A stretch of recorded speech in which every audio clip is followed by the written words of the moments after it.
Hey, what's going on, y'all? Welcome to Straight Up Employment Services weekly webinar. Shout out to the snowstorm, and shout out to everyone that got through that snowstorm. Shout out to New Jersey in general. I see everybody, just seeing everybody get out in the snow, shoveling that snow. It's always a good situation to see that type of camaraderie and people together, right? It actually felt like it's been a minute since you've seen something like that. So, thankful. I'm just thankful for us being able to get through that snowstorm yeah, and be here today to present to you guys. On Today, we're going to be talking about workplace soft skills around conflict management and workplace ethics. I'm gonna share my screen actually. My name is Deshaun Jennings. I'm the founder of Straight Up Employment Services, and also will be a facilitator for today as we discuss this important topic as it relates to how you're supposed to act in the workplace, really, right? When we think about what happens and how we can adjust and understanding who we are. I know we had a presentation where we was discussing the values, people, the way people think about employment, the way people think about career readiness, and things of that nature. So, we're going to elaborate more on that today, just around workplace soft skills, conflict management, and workplace ethics. So if you're tuning in, thank you. Drop us straight up in the chat, and I appreciate that. Let me see your eights.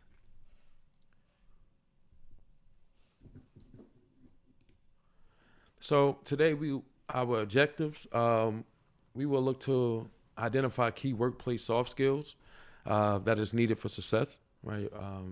When we think about sustainability and how to actually stay on the career, right, and actually stay there and actually build, a footprint within an organization or a company. We must understand and learn how to apply certain conflict management strategies, as we cannot be naive to believe that conflict would not arise in these certain situations. So, recognizing and practicing effective workplace ethics is very important. Understanding that it is more structured than we can imagine, and so we can use frameworks such as the STAR method to communicate experiences that kind of handles those workplace challenges, right?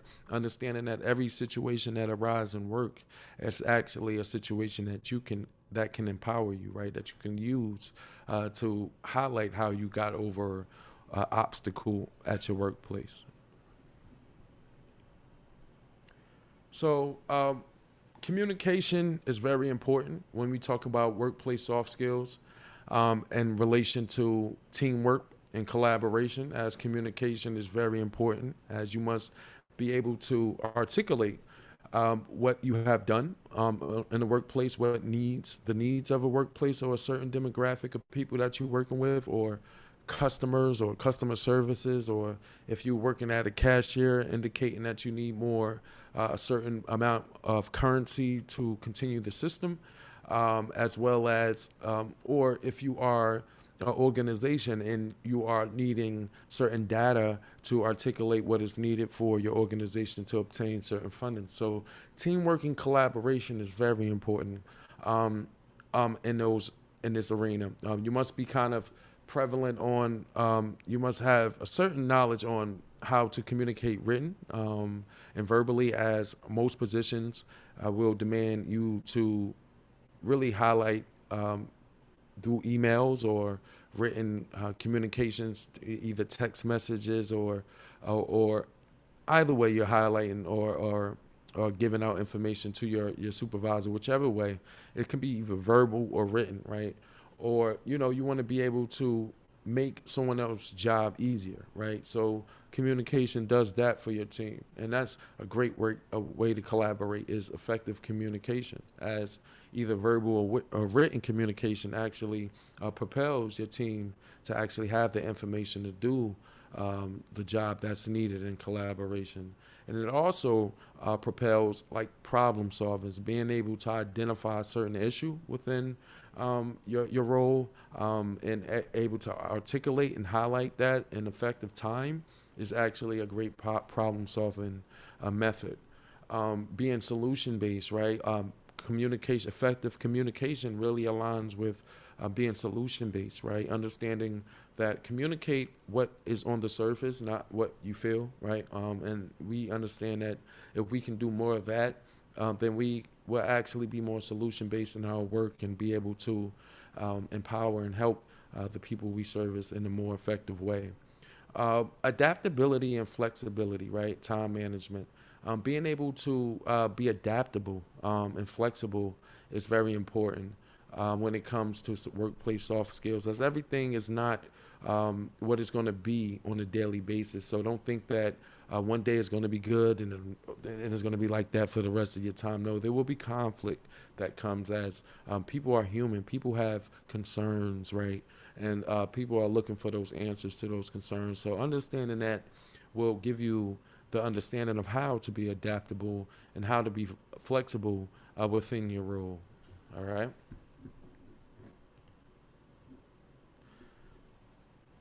Employers value that. They value time management.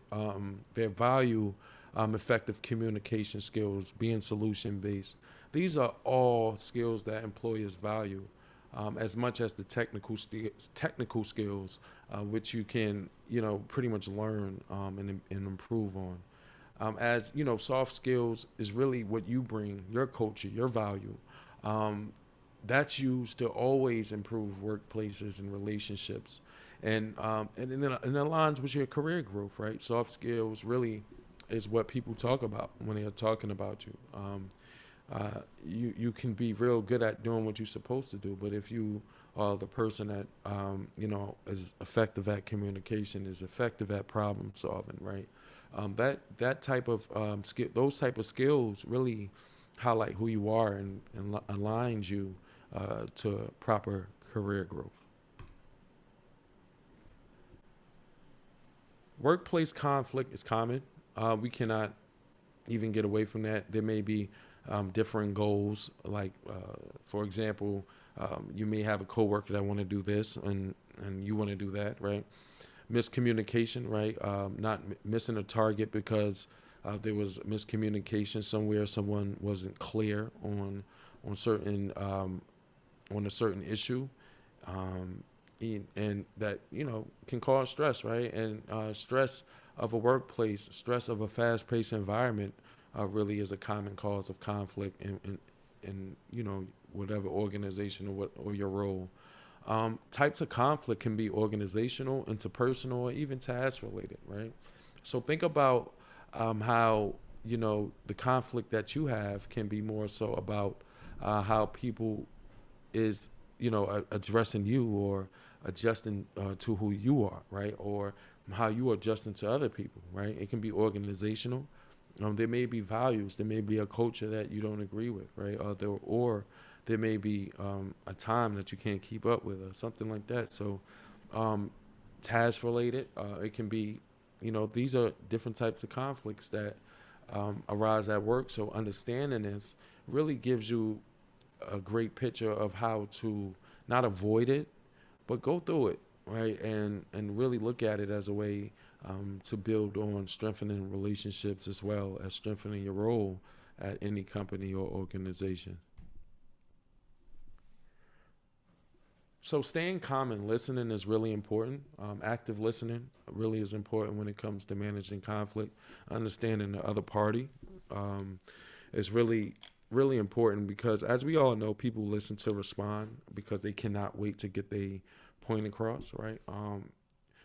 And that can kind of have a sense of elevating the conflict, right? You don't want to elevate the conflict, and when you're in your role, especially as a professional, and especially if you're customer facing or in a customer facing role, you are really responsible for the professionalism. You are accountable for actually being professional, not the customer. Accountability really falls on you in your role. So it's not who you are; it's the role that you are representing, that you can be held accountable for. So make sure you're actively listening, staying calm, understand that being calm under conflicts really create a focus on solutions, not blame. You may be able to, seek out further assistance. May be able to reach out to a manager, reach out to a coworker, reach out to whoever can assist, and also use those I statements. Keep those I statements such as, I think that, or I feel, or I believe are better than you are. Keep it like that, because what that does is eliminate conflict as you put everything on you and not focus on the other party. All right.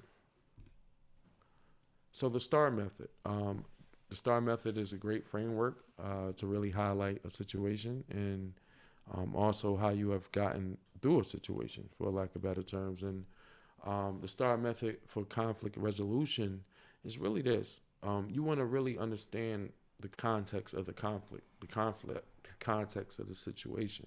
You want to know what's going on, right?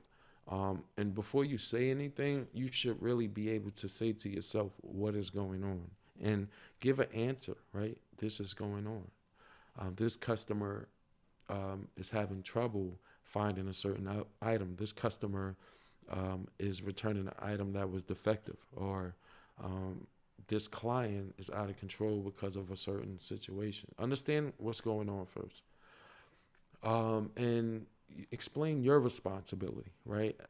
Your task is to really explain your responsibility and what you can do in your role to assist that situation. And this kind of helps you not take on certain tasks that don't belong to you. Also, it helps you to understand your role, right? Understand where you're responsible at. If you're on stock, right? If you're a stocker and a customer is saying, hey, the cashier shorted me, right? That is, you can't do nothing but take them to explain that you're responsible for stocking, but I can assist you by bringing you to the cashier or to the manager. Um, and you want to describe also in this step, you want to just kind of describe what you did, right? You want to be able to describe, like, I helped this customer go, find further help, right? As it was outside of my scope of work. I helped this customer find further help, which was the manager or either the cashier itself, right? So share the outcome, right? You want to be able to also say, oh, the customer was assisted, right? The result of it, that the customer was able to get his change back, or the manager helped them, right? You want to be able to share your outcome, right, of that situation. Although you may not have been fully responsible, or if you are fully responsible. So remember the STAR method when it comes to conflict: the situation, the task, the action, as well as the result. So here are some effective workplace ethics that we must keep in mind when we in our workplace. Integrity is important, right? Doing things the right way when no one is looking is very important. Honesty, transparency, being honest, showing that you are an honest person is very important, and that builds trust um, within your organization, within your company, to your managers, to your coworkers, etc. Right, to customers, to clients, etc. Right, being honest. Accountability, taking accountability, knowing how to own where you messed up, where you dropped the ball. Right, I see that that is an area that a lot of people could improve on, and they may be at fear of losing, right, because of this. But accountability is very important, as it shows who you are. It shows that honesty when you can say, "Oh, you know what? That was my fault. What can I do to do it better?" Right? That sounds better than saying, "Oh, I didn't do it," and or if this would have happened, finding that that go to instead of owning it, right? Sometimes the leader owns it, right? Accept that responsibility. Have a respect for other cultures. Have a respect for other people doing the work, right? Respect for diversity and inclusion is very important, right? You want to be able to understand different cultures and how you all blend into one melting pot. You all, and it's so beautiful once you're able to realize that everyone who works together from different cultures actually brings the data that's needed to effectively serve customers, to effectively serve society in a way that includes everyone, right? So remember, respect that. Respect the different cultures, respect different languages, just respect the way different. You may be on lunch break and they may be eating something different. Learn, right? You want to learn from that. Confidentiality and professionalism is very important. As in any role, right, you are accountable for your professionalism. Accountability falls on you when it comes to professionalism. Um, how you handle the situation, how you handle your conflict, how you how your time management, right? Your the way you communicate, your written verbal skills, the way you're accountable, your honesty, your integrity, your respect overall for people, for the job. All of this falls on your professionalism, and it makes up who you are, right? It makes up um, that report that is given about you when it's time for to consider for promotions and things of that nature. So keep that in mind. Effective workplace ethics, right? So let's go through a real world ethics scenario. So scenario one, I'm gonna just go through scenario one just for the purpose of time, but I really want everyone to really drop in the chat or the comment on this video um, about handling confidential information. We'll just walk through that scenario. So let's say you're working at a local youth center and a participant shares private information about their home life, right? And a coworker asks you for these details, right? How do you handle this situation while respecting confidentiality? What steps do you take to ensure trust and privacy are maintained? So think about that. I want y'all to just drop your answers in the chat or in the comment if you're on YouTube. Drop your answers there. Have a discussion. What do you do, right? Because this gives you a good sense about handling confidential information. Actually, we're going to do this one as well. While working part-time at a community program, you notice a colleague taking supplies home for personal use without the permission. You're unsure whether to confront them or to report it. So a question for discussion: what is the right way to address unethical behavior in a professional settings? Who should you report it to, and how do you do it responsibly? Right? Drop it in the comment. Right? If you have a discussion, bring this discussion to your team. Right? Have a discussion. So scenario three: navigating team disagreements ethically. Here's the scenario: your work team is planning a fundraising event. Two team members disagree on the approach, and the discussion becomes tense. You have an idea to compromise, but aren't sure how to present it. How can you handle this disagreement respectfully and help the team reach a solution? How can you stay professional while expressing your perspective? Drop it in the comment. Have a conversation with your team. These are three great scenarios to kind of get the discussion going about team ethics, as well as unethical behavior, as well as handling confidential information. So as we conclude, I want you to reflect on the STAR method homework. Just think about that. The situation, task, action, and a result. Whenever you are in a conflict, understand the situation first. Be able to repeat it to yourself before making a comment or suggesting anything. Look at the task at hand. Understand where you fall into play. What's your responsibility to this conflict? What action did you take? Whether you responded to the conflict in a ethical way, or you handed off the conflict to a potential manager or coworker, right? What was the result? Keep that outcome in mind, and share insights from your ethical scenarios discussion as well. There will be post tests to my clients. There are post tests, as you know, but to the public, complete a referral form for Straight Up Employment Services. Go to our website, www.straightupemployment.org, to gather more information on our webinars that will be coming up soon. So I want to thank you all for joining us today. It's very important that we kind of look at workplace soft skills and conflict management, as understanding how they kind of tie into part, as your skills on being able to manage conflict is very important, as it really shows who you are, and it really can create certain opportunities for you in the future if you can manage your conflict well. So thank you all. This is our final session for January 2026.